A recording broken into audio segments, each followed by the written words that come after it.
Altså det der med at starte butikker op i Harboøre, og folk spørger, kan det overhovedet betale sig, og kan det overhovedet lade sig gøre?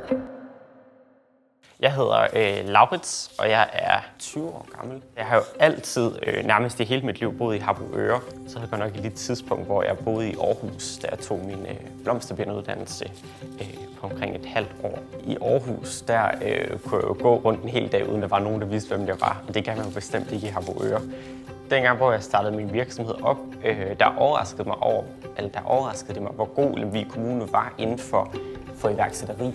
Der har de rigtig mange tilbud for iværksættere. Man kan melde sig på forskellige kurser, der styrker en. Nogle af de ting, jeg rigtig godt kan lide i Harboøre, det er egentlig at besøge butikkerne i Harboøre på en eller anden måde. Tage ned og gå på gennembrugstur i Harboøre og besøge Line Hall Keramik for eksempel. En lille keramikgård, der også har en lille vejrud. Og så nogle steder, gå de der ture rundt omkring.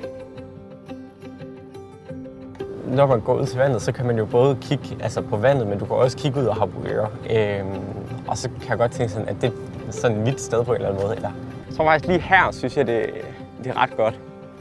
Det med at bo i Harboøre og bo nær sin familie og mærke, at folk bakker op omkring mig, det er det hele værd.